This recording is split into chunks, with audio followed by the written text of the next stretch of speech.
我是小北。Hello， 想我们吗？也很想你们。这一年过得太快了，朋友们，这一年过得真太快了。不过这一年也有我的收获啊，从节目播出一直到现在，我的小北指南一共演了90多场。不错。然后有一些脱口秀演员听到之后还跟我开玩笑呢，说小北你怎么演这么多场？家里不会是欠了些钱吧？啊？我说首先这不好笑，其次我跟你熟吗？如果熟的话，能不能借我200？能借我？也不是，就确实家里有点赤字啊，有点赤字啊。首先就是我妈啊，我妈沾染了一些传销啊。但是你们别紧张啊，我妈属于传销的最后一环啊，就是消费者。我什么时候发现我妈开始搞传销的？就是家里面多了很多没用的东西啊。然后我问我妈，我说妈，为什么家里买这么多没用的东西啊？我妈说这个儿子，这些东西都不要钱，这些东西都是买枕头送的。我说妈，我从小睡大那个荞麦枕头不是挺舒服的吗？为什么换这个枕头？我妈说儿子你不懂，这个新枕头能治病。我说妈我没病。我妈说你别废话，躺下试试舒不舒服？我躺下试了一下，怎么说呢？这个枕头特别像指压板改的，很硌得慌。当时就明白这个枕头能治什么病了，能治我爱睡懒觉的坏毛病。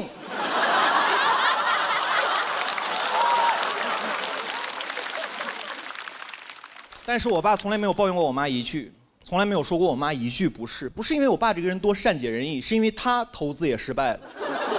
我爸爸在2021年房市的最高点买了房子。我还清楚记得那个夏天，我回河北老家，我爸开车去机场接我，回去路上我爸一言不发，脸色特别凝重，嘴上起了个大泡。我坐在副驾驶也不敢说话，都宿舍坐着。我爸开着车突然来了一句，他说：“我朋友他儿子有房子，你也得有。”当时我第一反应心里暖暖的。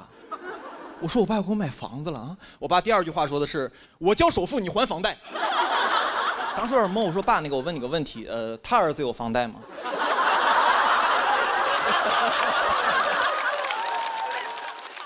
我爸说那没有。说实话，当时有点无语，我就不说话了。我爸还劝我，他说儿子，你不能这么想这个问题，你得这么想，他有的你都有，你有的他未必有啊。我说你跟我玩朝三暮四呢是吗？然后我爸当时给我拍了肩膀，跟我说了一句话让我记忆犹新。他拍着我肩膀跟我说的：“儿子，现在再不买房就来不及了，现在不出手，以后就很难出手了。”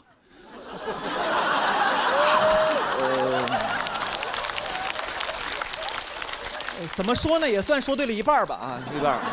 然后当时我就一直不说话，我爸还接着劝我，他说：“儿子，实在不行当投资了呗啊，这房子每年都涨，实在不行你过2年你不住得给卖了，赚点钱什么的。”我家在河北秦皇岛，我们那儿有个特别著名的地产叫阿那亚。我跟我爸说，爸，实在不行在阿那亚买个房子，我听说那儿不错。我爸说，儿子，你可能很久没有回河北老家了，你对这个市场还不是很了解。阿那亚那地方离市中心多远呢啊？儿子，敢不敢打个赌？3年之内阿那亚必黄。还阿那亚呢？阿那亚再好，能有恒某靠谱？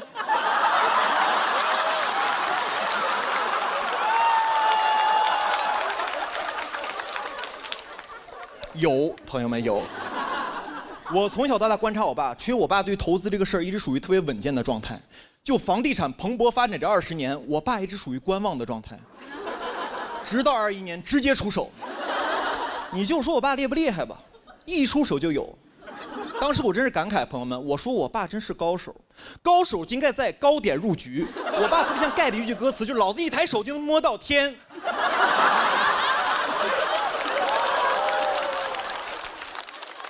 我的钱变成袅袅炊烟啊！这2年我家那块房子跌得太惨了。我跟我爸说，爸，实在不行再把房子卖了吧。我说亏点我也能接受。我爸跟我说，他说儿子，你对这个市场还不是很了解。爸爸早就挂上去了。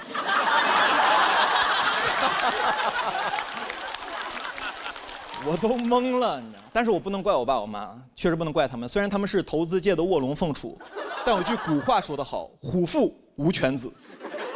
我在21年开始理财。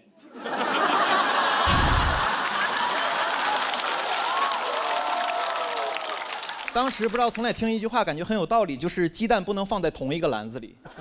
谁能想到，朋友们，我们一家3口把鸡蛋全摔了啊！鸡蛋不能放哪儿？不能放篮子里啊，放地上啊！不要了，死了得了，你知道？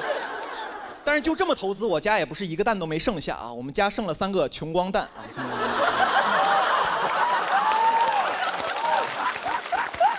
21年，正是我上节目的第2年，手里有点积蓄了啊。我有个朋友给我推荐，他说小扁要不要投资什么的啊？去年有个基金涨势特别好，涨了200%。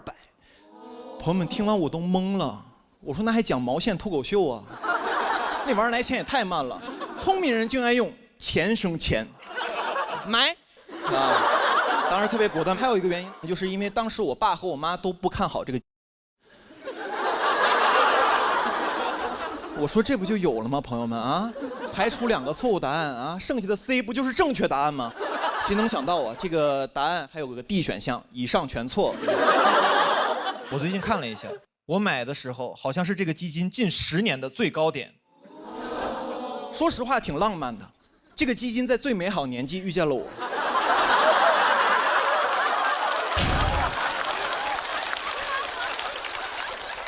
21年。在我家属于一个很特别的年份，我和我爸在不同的领域顶峰相见。今年住在家里的新房子里，成宿的睡不着觉。我跟我妈说：“我说妈，你这枕头也不治病啊。”我说睡不着。我妈安慰我：“她儿子没事儿。”爸爸妈妈也睡不着。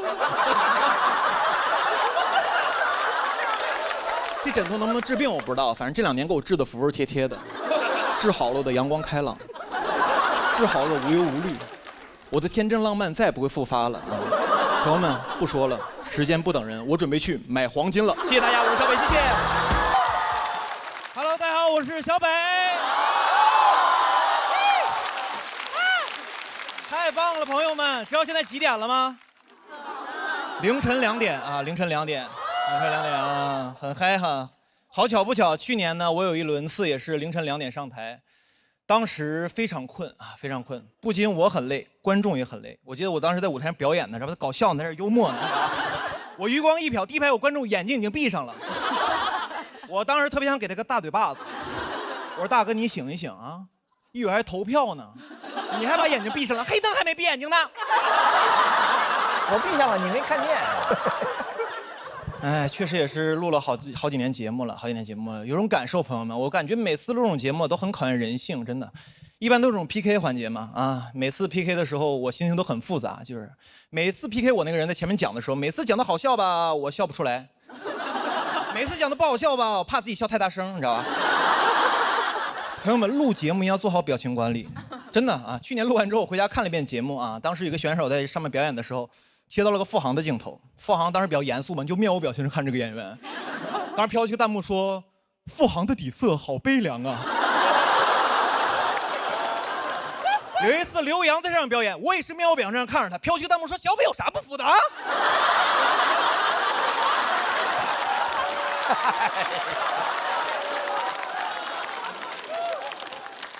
朋友们，我也悲凉啊。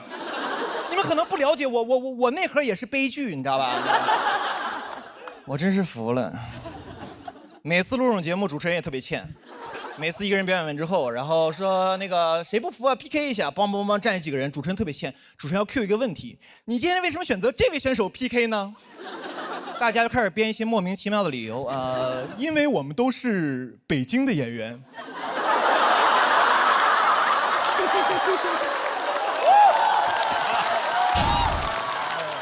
因为我们都是中年人。我说你怎么不说你们都是右手使筷子呢？不就没人说实话吗？你这站着说实话不就完了吗？你今天为什么选择他？直接站来说，因为我觉得他不好笑。我觉得我能赢。他就是之前几年上过几年节目，有点观众缘什么的。当时终于明白为什么这么多人 PK 我了。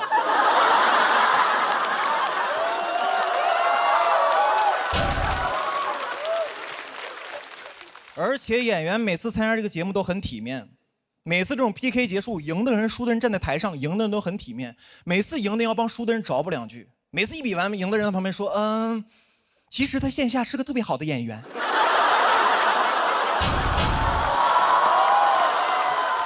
这段我看过，其实线下演出特别炸。今天可能是因为紧张嘛，没有表现好。希望大家多去线下支持他，多去线下看他。我当时坐旁边，朋友们，我心想，可不得去线下看的吗？线上撩路，不被你这个王八蛋堵死了吗？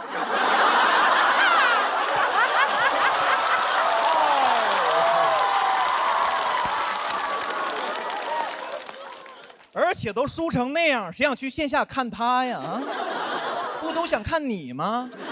我就没有见过哪个观众脑回路特别惊奇的，看完一个综艺之后在那想，哎呀，与其线下看看呼兰，不如试一试姜子浩呢。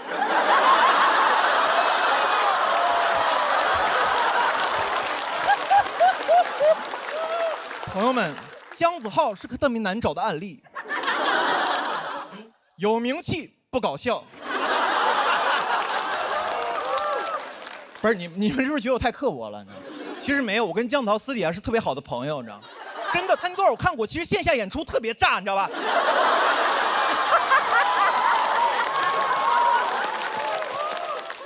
希望大家多多去线下支持他的粤语专场，好吧？你知道吗？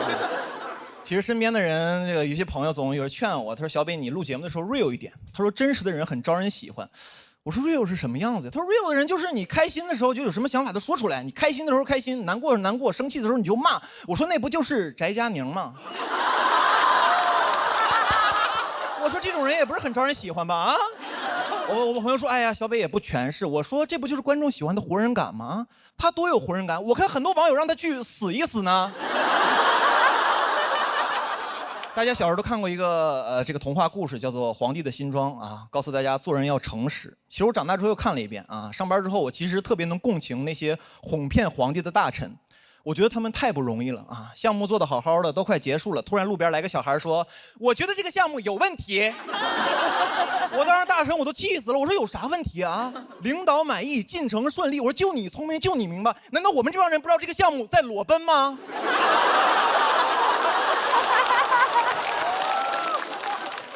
我之前也接过一些台前的工作啊，就是给一些歌手比比划划、评头论足，有点像现在的气氛组，就是。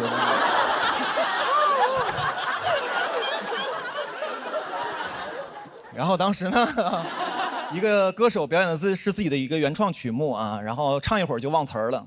当时我心想，我这不好好的 real 你啊，你一会儿在台上站好，我必让你下不来台啊。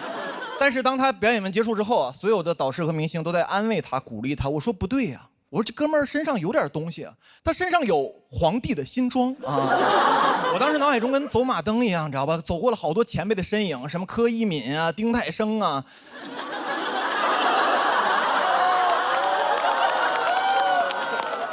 我说我不能步他们的后尘啊，别最后整的活人感有了，活没了，你知道吗？但我心想这不行，我说你们几个从我脑海中出去，何炅、汪涵进来。当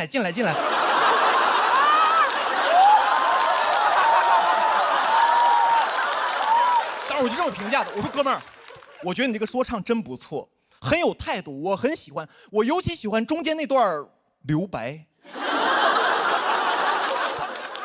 朋友们，说实话，我觉得这2年这个网上特别喜欢劝大家 real 啊。去年经常在一个网上看一个标题，就是说什么00后整顿职场，写的内容大差不差，说这个00后在这职场里干得不开心不舒服，就骂领导一顿，说老子不干了，然后就走了。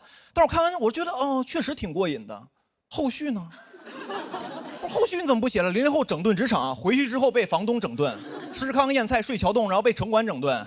到了那个桥洞那儿碰到很多大爷，问大爷你们是怎么来这儿的？大爷说，哎呀，小伙子，我们是90年代整顿职场那帮人啊。年轻人，咱们就先别聊什么整顿职场了，聊聊明天去哪儿整顿饭吃啊。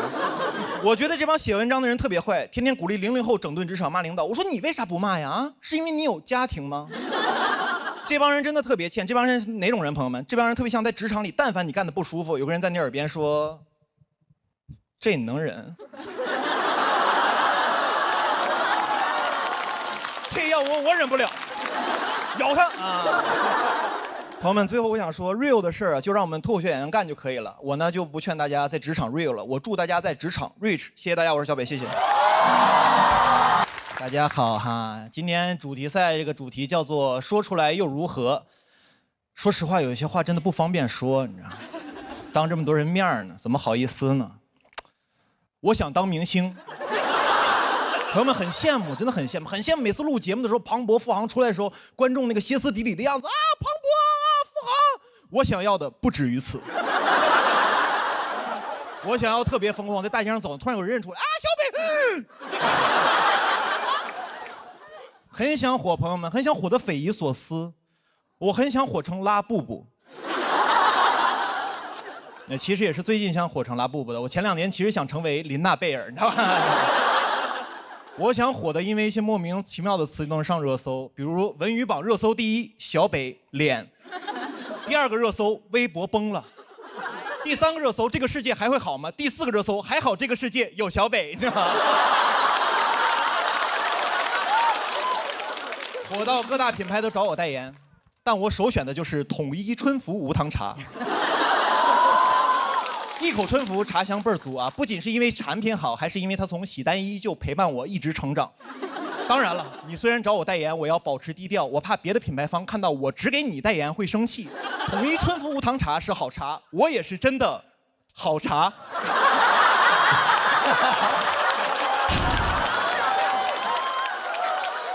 商务写的都这么好笑，你说说还得了啊？朋友们，我想火成什么样子？我想火到现场的嘉宾都不敢点评我，因为他们怕被我的粉丝网暴。即使有嘉宾啊点评我2句，批评我2句，我也不在意，因为我明白他最近想走黑红路线。他说我段子谐音梗全是烂梗，我让他感受一下北家军全军出击。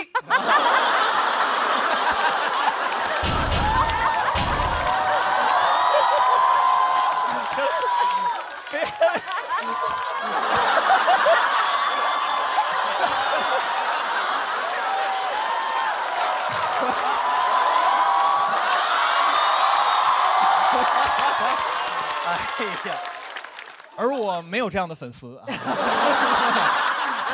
回去吧，回去吧。没有这样的粉丝，朋友们，我的粉丝不仅不会替我出头，还会把我推出去。我记得有一次我被饭圈的粉丝骂啊，我的粉丝都赶紧评论，他说你们就骂小北就好了，这事儿跟我们没关系哈。你知道吗？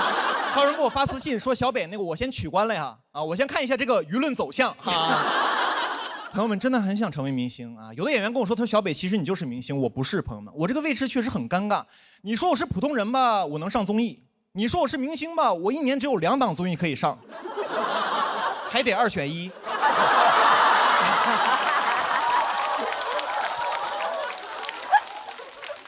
我真的是不算明星，朋友们，我顶多算一个知名老百姓啊。但我确实接过几个活啊，有过几次这个明星的体验券啊，每次感觉大家都非常好，对我都很在意。我记得有一次我去拍戏，刚进那个片场，所有人都对我特别尊敬，说小北老师好，小北老师好，小北老师好。当时没走2步呢，已经桃李满天下了。对你也是嘘寒问暖啊。刚才坐在休息室啊，问我北哥那个你想喝点什么咖啡啊？我说都行。他又特别贴心，点了一杯美式，点了一杯拿铁。然后我说你想喝哪杯你就先拿一杯吧。他说他也都行，我俩就僵在那儿了。他特别怕我不好意思，我也特别怕他不好意思，我就最后没办法了。我呢，最后呢2杯都喝了一半。中间休息的时候啊，所有演员都在室外等着，因为我是主角嘛，我有个商务车可以待着。当时进了那个商务车，朋友们，很舒服。进了那个商务车里面，吹着空调，看着车里的零食，再看看外头暴晒的演员，朋友们，说实话，心里很不是滋味，你知道吧？我也是看不了别人受苦，我赶紧跟司机说：“我师傅。”赶紧把门关上吧，赶紧！人都变善良了，你。朋友们，当明星真的很容易受到特殊照顾啊！我今年还去北美演出嘛，当时主办方把我当真明星了，带我去了个特别高端的商场，里面全是我买不起的奢侈品。我说这也没啥好逛的呀，啊？他说北这还没啥好逛的。我说对呀，我说这商场怎么连北面都没有啊？这也太不给我小北面了啊！朋友们，真的当明星干什么都容易被夸。那天我虽然什么都没买，但没有工作人员说我穷，他们只夸我低调、热爱运动。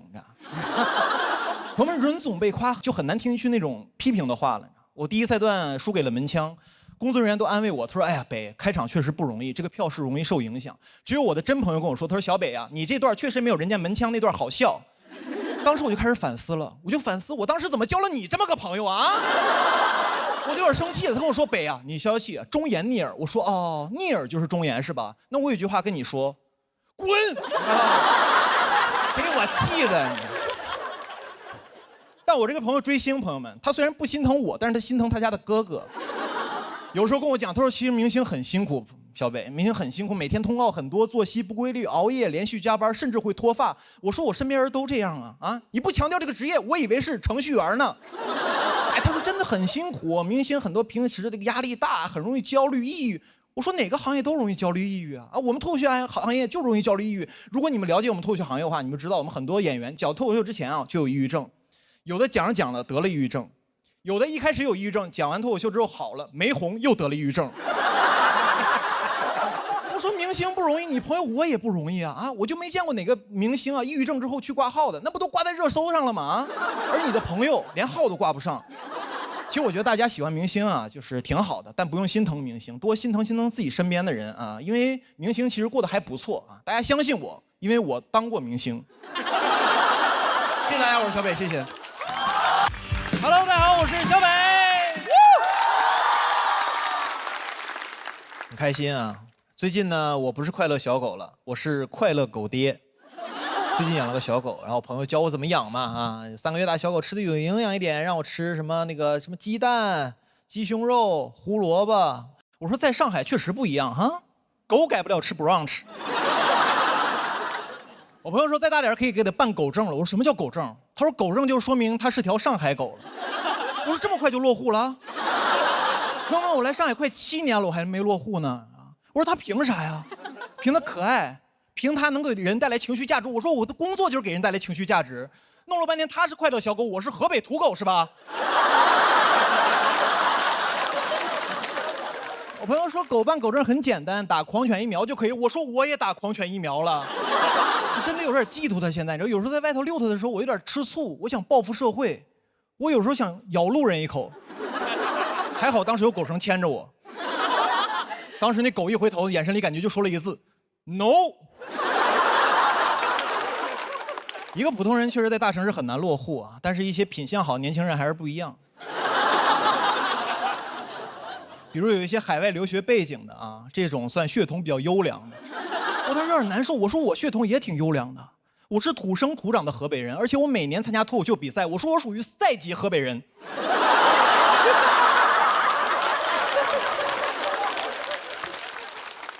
而且宠物不仅好办户口、好落户这个城市对宠物也是特别友好。那现在上海很多咖啡厅，你带着宠物去会免费得到一个狗吃的奶油。当时看着那个奶油，我心里五味杂陈。上海卖一杯咖啡很贵，要30多块钱。我刚刚看着那奶油，我心想，我说我买咖啡的钱是不是都让狗吃了呀？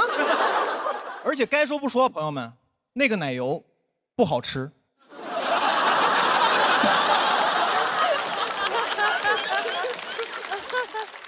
然后我就想给它养得好一点嘛，上网我会看很多关于养狗的小秘籍，给它养得好一点。网上有个写的很有意思，他说给狗做绝育手术之后，狗能够多活2到3年，狗的性格会变温顺。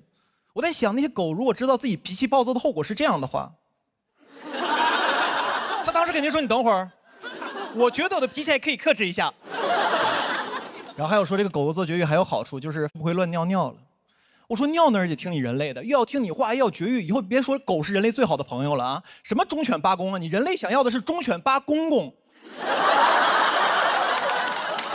网上说给狗做绝育还有个好处，就能避免流浪狗的问题，因为一只狗1年要生12条小狗，3年下来反反复复会生出上百条小狗。我说你不能因为这个问题复杂你就这么对狗吧这件事儿非得从根儿上解决问题吗？我觉得人真的为动物好就不要把人类那个审美强加在动物身上。比如说柯基，柯基本来有尾巴，它尾巴有这么长，因为人类觉得就是不好看，然后给剪成这么短了，你知道？我觉得对柯基这个状态都不太一样了。剪完之后，你知道吧？有的大尾的柯基显得很友好，摇着尾巴跟打招呼你好你好。断尾的柯基就显得很消极，说小柯基，那柯基这样。No 我觉得宠物过得好不好，完全看人类这段时间的审美。有一段时间特别流行折耳猫，脸圆圆的很可爱，但是它虽然有基础病又很贵，但是很多人愿意去买它，很快就过时了。其实对猫的生活质量有着非常大的改变它本来可以生活在杨天真家里面吃金枪鱼，因为没赶上好时候，只能在何广智家吃拼某饭了。而且过时就很容易被遗弃被那些流浪的野猫看见它都得问它，他说哥们儿，你这小体格是不是流浪撑不了几年呀？那折耳猫说很难说。但应该能比你多活2到3年。人确实对宠物不好为了好看断尾立耳但人对自己也不好为了好看会动刀打针。人不是不爱宠物，人是不会爱，你知道？所以呢，我准备先学会爱自己，以后狗吃饭前我先吃个 brunch 谢谢大家，我是小北，谢谢。大家好，我是小北。熟悉的味道，朋友们，你们好。刚才呢，我和你们一样啊，刚刚才知道杨笠啊当上了总编剧，失误了，朋友们。他给我看稿子提意见的时候，我还纳闷呢，我说杨笠，你是不是有点越界了呀？啊，你看稿子就看稿子，你怎么让我给你倒茶呀？啊！现在理解了。其实这事儿也很简单，今天呢我赢了，说明我是个好演员；我输了，说明他是个烂总编。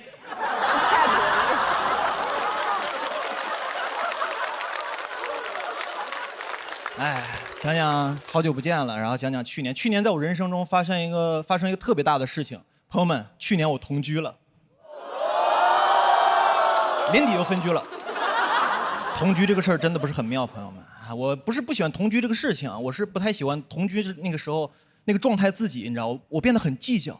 就平常我自己住的时候，平常在家里面打扫卫生、叠被子、洗衣服，我自己来我都 OK。当我跟一个人同居之后啊，我干这些活的时候，打扫卫生的时候，我就变得不情不愿、絮絮叨叨的。我说这活都我干了啊，我是你佣人吗？我啊，我还是小北吗？我这不小北子吗？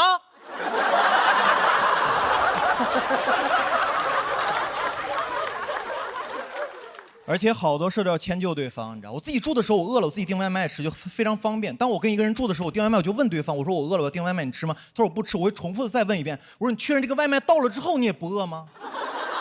如果这个外卖到了之后你饿了，你吃我外卖的话，我就有点生气了啊，因为我这人比较护食，我是狗。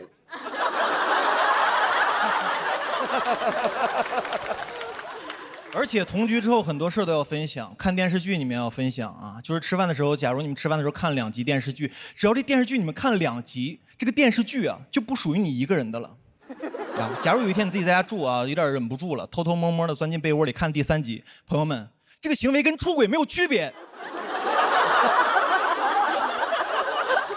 你永远要等另外一个人完全没有事情的时候，你们开始看第3集。后来我俩分手了，分手的第3天呢，我把《甄嬛传》全看完了。而且同居很多事我都受不了，处理不了。同居还有很多难免有一些摩擦嘛，生活中摩擦都还好，我最接受不了的就是晚上你们还要睡在同一张床上，太尴尬了，朋友们。我从来没有想过白天2个人互相说特别难听的话，恶语相向，你们晚上还要睡在同一间屋子里面，睡在同一张床上。我以前唯一知道的场所就是派出所了。而且那个气氛太压抑了，我在家里面都不敢大呼吸，我刷短视频都不敢笑。但凡你这个人乐观一点啊，说明你对这个争吵不是很尊重，你知道吧？当然有好的时候，热恋的时候，很多时候呢，看似很多很浪漫的行为，比如说一起抱着睡觉，一起抱着睡觉，一般就2种经典睡姿。第一种呢是男生平躺，然后用右臂啊环抱女生在胸口睡觉，等这个女生睡着半个小时之后啊，把这个右臂抽出来，然后甩一甩，再睡啊。这是第一种经典睡姿。第2种经典睡姿呢，就是女生平躺，男生用左手环抱她，但右臂被自己压住了。我想了一下，这个右臂啊怎么睡都是废了。朋友们，我想了，最适合同居一块抱着睡觉就是杨过了。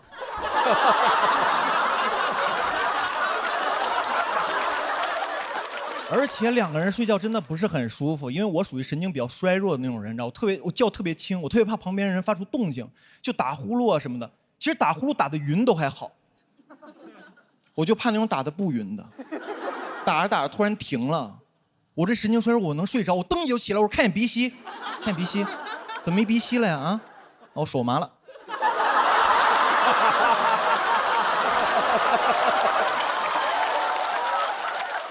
一块儿睡觉真是太难受了，朋友们。有时候我在想双人床这个东西是不是个伪命题？因为以前我在故宫里面看那些博物馆里面那些床，古代床都非常小非常窄，会不会有一天那古代的有一个那个做木床的人，然后他就想，他说哎呀，他说我们最近那个现在睡的床太小了，我们做个大床嘛，我做个那种5尺4的床，特别大，然后一个人在上面翻来覆去，睡得特别舒服特别爽那种。然后这个床我们就取个名字叫爽人床。爽人床。建国给写的啊。然后这时候一天津人进来了，他说这是嘛呀？这是双人床，这双人床得双人睡呀，朋友。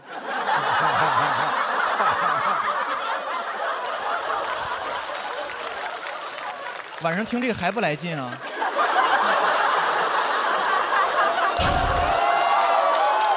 我要翻跟头了，朋友们，你知道吗？所以有时候在想啊，大学恋爱美好是不是就因为没有同居？因为两个人其实在一块儿的时间非常的短暂，除了上课之外，两三个小时，吃饭啊，散步啊，看看电影，基本就结束了。到门口之后特别舍不得，你在旁边特别不舍。你说啊，宝贝，你回去吧啊，回去吧啊，宿舍阿姨都催了，回去吧，我也爱你，转身之后回宿舍玩去了，你知道吗？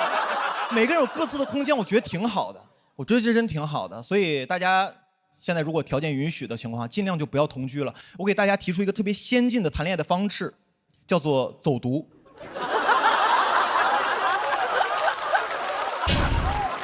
走读真不错，朋友们，走读真挺好的。但是呢，劝大家也不要走太远，不然像我这样呢，很容易不小心就被开除了。谢谢大家，我是小北，谢谢。Hello， 大家好，我是小北。赛制很激烈，每次这种都是特别残酷。但是其实我们脱口秀演员私底下关系还挺好的，尤其是去年经常一块吃饭、抱团取暖什么的。一块吃饭互相安慰，然后经常吃饭的时候就聊天嘛，聊着没人聊的就聊点去年特别流行那个 MBTI， 你知道吧？有人就问我，他说小北你是什么 MBTI？ 我说我没做过。他说你不用做了，你就是快乐小狗，你就是快乐小狗，阳光开朗，你就是快乐小狗啊！我回家做了一下，发现我是指挥官。说实话有点不满意，然后我又做了几遍，直到做成了快乐小狗。我甚至上网查了一下攻略，怎么做能够成为快乐小狗。我现在就是快乐小狗，有可能上升是指挥官。人说不准，你知道吗？一直以为自己特别开朗，直到去年发生一个事，然后改变了对自己的印象。去年我去剪头发的时候，剪着理发师跟我说小北你有点不对劲儿啊，你好像斑秃了。当时我第一反应我说你剪错了就剪错了，你说我有病是有点过分了。拿镜子给我一看，确实有点掉了几块啊，那个脑袋呀就怎么说呢，有点像被那个机关枪扫过了一样，就突，你知道吧？这不好笑，突。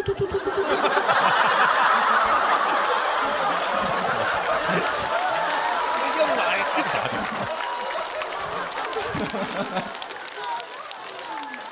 说实话，当时有点悲伤，你知道，看着镜子里自己，我就在想，我说我不是快乐小狗吗？合着狗是斑点狗啊？看着头上那几块空白，我就在想，我说这是什么呀？为什么会出现我身上啊？为什么我头顶会出现麦田怪圈啊？就怎么能那么整齐的掉一大片呢？我平常也掉头发，但是都是特别均匀的分布在各个地方。这次掉的也太集中了，感觉跟商量好的一样啊！有根头发就说，他说哥几个，我准备出去创业了，有没有人跟我去爱奇艺？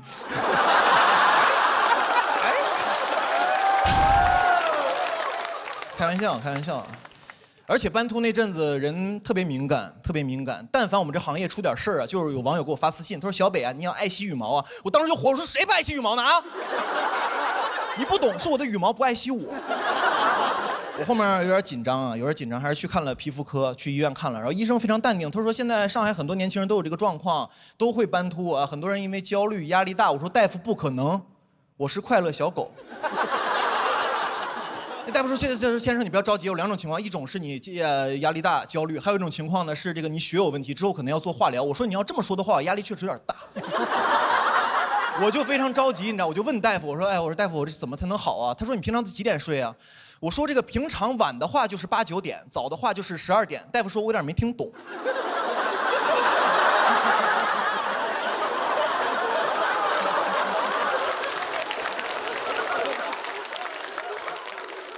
然后医生说：“他说医生这样啊，就是你就这样，你就每天准时11点睡觉。”我说：“1点行吗？”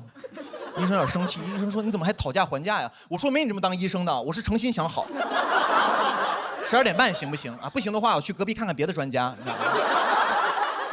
然后医生说，还有一部分原因是因为你免疫力下降，然后饮食需要注意一点。然后我朋友就给我推荐什么地中海饮食法，我当时就有点生气，我说有点过分了，我这斑秃还没到地中海呢，是吧？我说有没有那种乌黑浓密的饮食法，你知道吗？然后我就看了一下那个地中海饮食法，我不知道你们有没有试过啊？其中有一项就特别有意思，他说，你早上起来空腹喝1小杯的橄榄油，神奇吧？没听说过吧？就喝1小杯橄榄油，然后再吃点生菜，在肚子里面呢搅拌一下。我当时心想，我说这沙拉非得分开吃吗？我说这什么饮食方式啊？我说这肚子跟个锅一样，先喝口油呛锅。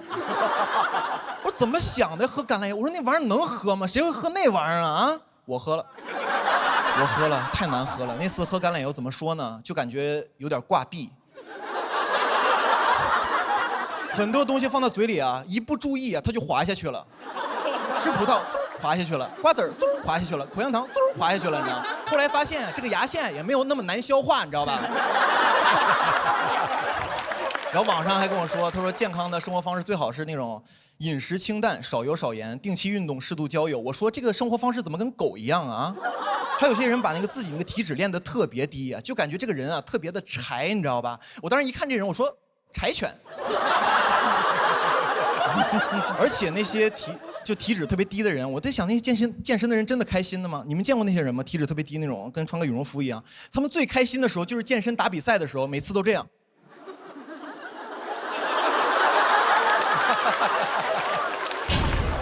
就这样着，我就发现健康生活唯一的缺点就是不快乐。后来我就释然了，头发也慢慢长出来了。从今天起呢，我就不做快乐小狗了，我要做快乐小北。谢谢大家，我是小北，谢谢大家好，我是小北。耶，大家好，大家好啊！今天确实就是行动有点不方便啊，前2天腰伤了啊！最近都没有人笑我太疯癫，都笑我腰不好。确实不太灵活。前2天我去健身房练了2下腰就伤了。我当时想，我想录节目，我保持一个好的精神面貌，结果就成这样了，你知道吗？当时呢，其实就是想状态好一点，结果越练越差，真的是南辕北辙，背道而驰，莫名其妙，朋友们。当时就做了个力量训练，你知道，硬拉40其实对于一个成年男子来说，其实已经非常轻了。然后我跟大宅说，我说大宅，我硬拉40腰伤了。他说北啊，是一边40吗？你这就不叫硬拉，你这叫滴溜。我跟你说，当时我硬拉的时候就走神了，你知道吧？我一不注意，啪就闪了。我当时走神正想呢，我说下一3段我写啥呀？啪一下就闪了。我说行，有了。然后我就直接去医院了，你知道吧？你们说巧不巧？这个医院呀，离健身房就1个路口，我都怀疑是一个人开的。但是确实当时走不了路了，比现在还严重呢。我就叫了个滴滴。然后上那个车的时候，滴滴第一句话问的都不是，他说那个先生你尾号多少？他问的是这么近你也打车？然后当时到了医院，真的人呢，真是倒霉，喝口凉水都塞牙，你知道吧？我在医院路上走2步之后，手机就掉了。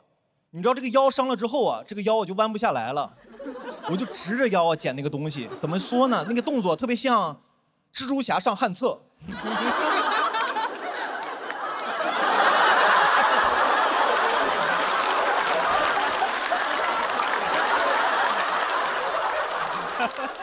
前2天参加个越野跑活动，其实是个活，很久没接活了。我朋友对接过来，他说小北有个越野跑的活，不过预算有点少。我说多少？他说参加完送你双鞋子。我说也行，之后也不用花钱买鞋了。那我说不能再低了啊，必须是1双鞋子，2只哈，左右脚哈，1个码哈。你们了解越野跑吗？那天我也是跑完之后才了解。这个越野跑给你们解释，也就是在山里跑步，然后一会儿快一会儿慢，有上坡有下坡，很可能跑着跑着就没路了。怎么说呢？有点像脱口秀行业。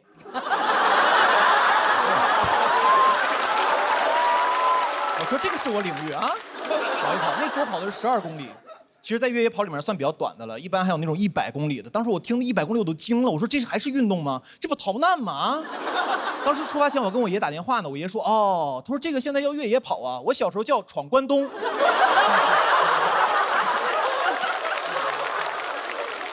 那天有1000多个人参加，你知道，所有人在起跑线准备，发令枪一响，所有人比赛要开始了，但根本就跑不起来，你知道吧？我原地踏步了1分钟，然后慢慢就跑起来了。跑起来之后，说实话，跑一会儿我就开始累了。然后当时一抬头发现刚到起点，谁能想到我都30了，又一次输在了起跑线上。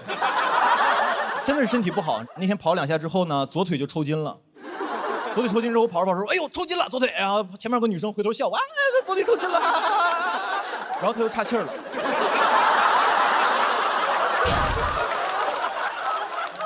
运动真的要专注，朋友们，你知道吧？你看看我这个腰现在啊。那天我越野跑听到最多的一句话就是“让一下”，加油，让一下。听得我直生气，我心想你们骂人可真难听啊！但我又追不上，你知道吗？当时气得我直跺脚。后来右腿抽筋了。而且这个越野跑中段的时候就进山里了嘛，山里面有一些村子，你知道吧？村子里面有很多老大爷就背着手看我们。看我们之后我还贫呢，我跟那个大爷说：“我说大爷，你看我们干脆不干脆啊？”那个大爷说好 CT 啊。我说大爷你也太时髦了啊！我想请你喝一杯 Uncle Law， 这可是大家都爱喝的国民白酒，老村长，口感柔不上头，真正纯粮酒，真的很 CT。真润啊！然后那个约跑非常长，然后中间就有几个补给站，因为我跑的确实有点慢啊，每次到补给站的时候，那个西瓜都被吃完了。每次那个补给站就给我留点西瓜皮，你知道吧？但你别说，累的时候真是吃啥都香。但我觉得这个补给身体啊，不如补给我的斗志。我觉得你补给点你就放点现金。你第一个补给点放100，第二个放300，你就递增。如果给我换成硬币铺一路就更好了。具体的可以参考《神庙逃亡》。那我感觉我能一直不停的跑，一直不停的捡钱。以后我在越野跑圈就有个闻风丧胆的名号，小北 AKA 暴走存钱罐。我呢，其实一直在队尾不紧不慢的跑，跑得有点慢啊，因为是个邀请的活动。中间呢，然后那工作人员还给我发微信，他说小北加油，终点等你。后来发的是小北你快跑2步，都等你下班呢。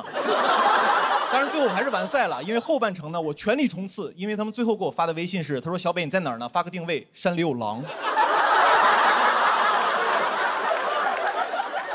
那天回去之后呢，说实话我有点受打击。觉得还是要锻炼身体，不能被人笑话了啊！明天我就去健身房做力量训练，录节目我要保持一个好的精神面貌，不要干太猛，就硬拉40就可以。谢谢大家，我是小北，谢谢。Hello， 大家好，我是小北，耶，开心，朋友们开心，录节目有工作了，朋友们。去年很长时间我都是在家待业的状态，有一阵儿带不动的时候，想搞副业，想这个直播带货挺赚钱的啊。是不是可以改变一些命运什么的？狠狠搞了3个月，想着狠狠赚一把。朋友们，3个月挣了2000多块钱。我发现啊，这个脱口秀观众啊，很难在脱口秀演员这儿消费。他们唯一想消费的就是我。经常在我这儿出梗，你知道吧？经常问他说：“小北，那个，请问你这个链接里面的漱口水可以做可乐鸡翅吗？”我说这个可乐鸡翅可能有点费劲，要不要你尝试一下做一下漱口水鸡？这。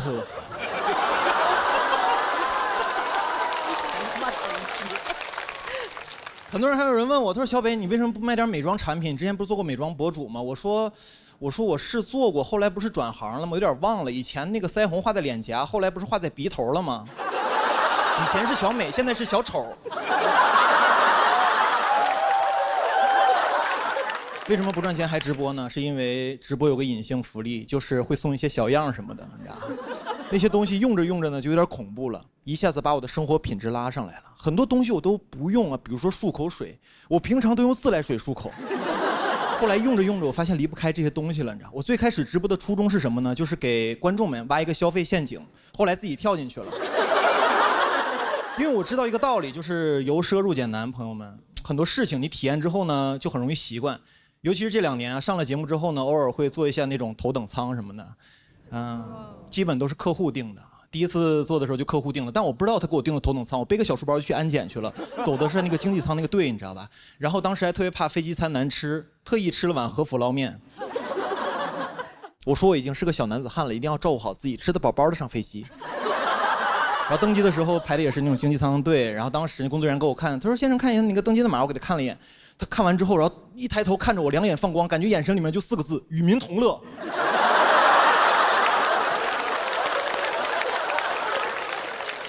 然后我就继续往那个经济舱走，走的时候，然后空姐在门口说：“哎，先生看一下你的位置。”我看了一眼，她说：“哦，先生，你应该往左走。”我说：“左面是货舱吗？”他说您是头等舱。我说我是头等舱。他说对，您是头等。我说我是头等舱，那感觉就是哇，哥们儿你混出头了，你知道吧？然后往左走的时候，说实话，当时还是穷人思维，你知道吗？往头等舱走的时候，我在心里想，我说这客户也太乱花钱了。我说订个经济舱就行了，你可以把钱折给我呀，对吧？但是当时还是想体验一下，到了头等舱之后非常新鲜，然后当时坐在那儿，这个很多东西都不一样，空姐也不太一样，你知道吗？当时我刚坐那儿，空姐啪一下就跑过来，然后过我旁边了，当时我都懵了，我说你要跟我求婚吗？还是？然后他非常熟练地说我的信息，他说你好，请问是林先生吗？我对，他说这个飞机是从上海飞往北京的，我说对，他说您是第2次乘坐我们航空公司，我说对，我说你怎么问我这么多问题啊？那个我还是河北秦皇岛人，我是13年读的大学，17年毕业，后来找不到工作讲脱口秀，对，我说这个东西也不是我定的，我是客户给我定的，我要是不行坐后面也行，那个我说你蹲着累不累？要不你坐会儿我蹲会儿。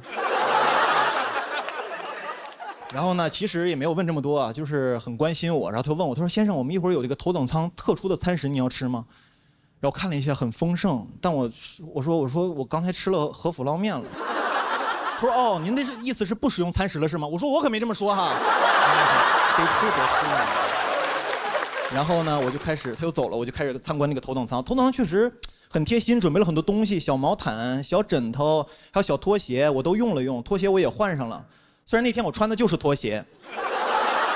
然后那个椅子特别舒服，还能躺下，我就躺了几分钟。然后空姐马上过来说：“啊，先生，您是要休息一会儿吗？”我说：“啊，对，我想躺一会儿。”他说：“一会儿那用餐时间还要叫醒你吗？”我说：“一定要打扰我。无论如何，必要时可以心肺复苏。”说实话，我还是不太放心他，因为毕竟是第一次见，我特意定了个闹钟。但话说回来，朋友们，人心里装事儿，确实睡不着觉。然后当时就特别无聊嘛，我就特别好奇，这个头等舱的旅客一般坐飞机的时候干嘛呀？我就看了一下，那很多商务人士穿着西装革履，打开笔记本啊，开始写，就是办公什么的。当时我看的时候，我说我也办会儿工啊，我把我那小平板打开了，你知道吗？我说我准备写会儿段子。朋友们根本写不出来，一点负面情绪都没有。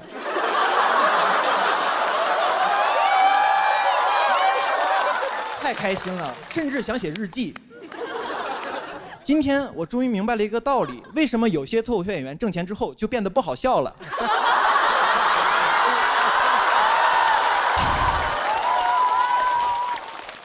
朋友们，头等舱真的很舒服啊，但是我每次坐完之后都特别害怕，因为我特别怕自己习惯这种生活。每次坐完头等舱，我要跟自己说小北，头等舱这种服务不属于你，经济舱才是你生活的常态。因为我这2年最大的感受，朋友们，就是世事无常。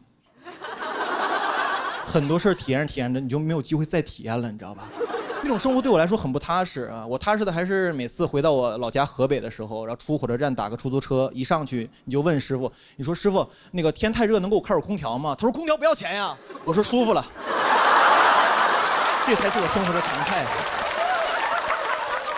然后我跟他说，师傅，我去哪个小区？他说怎么走啊？我说我也不太清楚。他说你有导航吗？我说师傅，你为啥不导航啊？他说我手机导航的话，怎么刷短视频呢？当时我坐在副驾，司机不知道方向，只有我知道方向。我觉得我是这个出租车的领航员。朋友们，做什么事儿不重要，知道方向才重要。谢谢大家，我是小北，谢谢。Hello， 大家好，我是小北。很开心，观众朋友太热情了。最近呢，我也在巡演本人的演出《小北指南》，每次观众也很热情，每次一出场的时候，观众们欢呼、鼓掌、拍照都特别开心。什么时候不开心？就你演个5分钟、10分钟之后啊，你发现有几个观众脸突然就亮了，有几个人就开始在那玩手机了，这光从下面打到脸上跟个鬼一样，你知道吗？但其实我特别理解，因为手机确实太好玩了。我现在也特别爱玩手机，我很难干一件事不玩手机，你知道。现在我吃饭的时候，打开那个外卖盒子，打开一个电视剧，打开手机的朋友圈，就我脸冲的一个方向的五官都不一样，你知道吧？像我一个朋友小佳，哎呀，而且这个电子设备现在有个功能，就是每天提醒你，就是用电子设备的总时长。他有一天提醒我每天玩电子设备的总时长是25个小时，我都懵了，你知道吧？我尤其喜欢刷短视频，现在短视频都有一个用户画像嘛，然后我的用户画像肯定特别奇怪，因为我平常喜欢刷一些 NBA 的视频，喜欢刷一些黑人笑话，喜欢刷一些冬泳的老头儿，我的画像很可能是一个喜欢黑皮体育生的老太太，很变态，但就是我。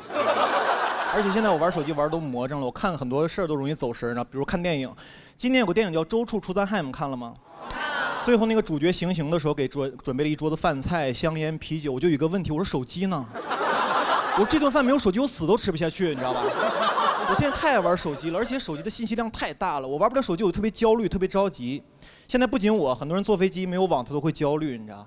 然后很多人在飞机上没有事干的时候就会打开自己的相册，回忆自己的生平。我前2年过得还挺好的，怎么去年怎么成这样了呀？啊！有一次我坐飞机的时候没网，特别着急，我突然就闪了一个念头，我说飞机怎么这么慢呢？我有这个想法几秒钟之后，我反思，我说小北这已经是最快的交通工具了，你知道？我在想，飞机这东西刚发明出来的时候，也不是为了当载客工具用的，你知道？没准就是一帮极限运动爱好者。闲的没事儿干。莱特兄弟那哥跟弟弟说：“的弟弟，我最近想飞。”那弟弟没有骂他，说：“你有病吧？”弟弟说：“我说我也是，要不咱俩是莱特兄弟呢？”而且我觉得莱特兄弟绝对不是第一个有飞机这个 idea 的人，但他们绝对是第一批安全着陆的人。有时候我在想啊，莱特兄弟之前会不会是莱特三兄弟？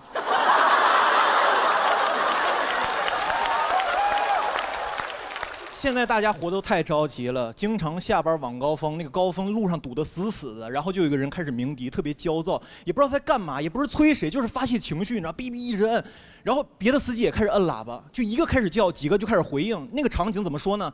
有点像农村夜里的狗。我觉得现在大家路怒太严重了，我发小就是，你知道，但我发小路怒的特别均衡，就是他开车的时候会骂行人，走路的时候骂司机，但是走路的人和开车的人都会骂一种人，就是电瓶车。电瓶车骂谁呢？还是电瓶车。电瓶车这人太厉害了，不仅谁都骂，还哪儿都能去。机动车道、非机动车道、人行道，感觉在哪个道上都不太要命。我看出来了，这个电动车能混黑白两道。而且骑电瓶车的人，我觉得有一句人生格言，就是“道可道，非常道”。你问他谁说的，他特别自信，老子。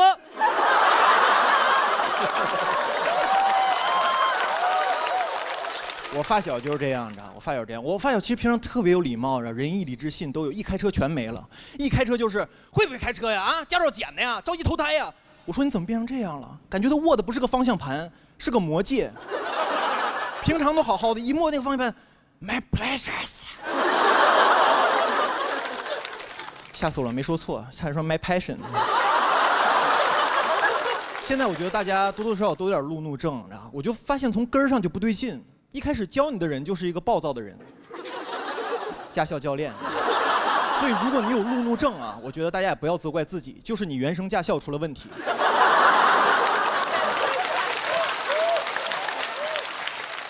朋友们，你们想一想，你们开车的时候是不是易怒，难以建立信任，感情冷漠，难以共情？这都是你在教练的耳濡目染学来的，你知道吧？讨厌教练，理解教练，成为教练。幸福的驾校治愈一生，不幸的童年需要交警治理。最后呢，希望大家路怒的时候冷静一下，不要冲动，也不要问候对方的父母，我觉得挺不好的。实在不行，你可以问候对方的教练。谢谢大家，我们下回见。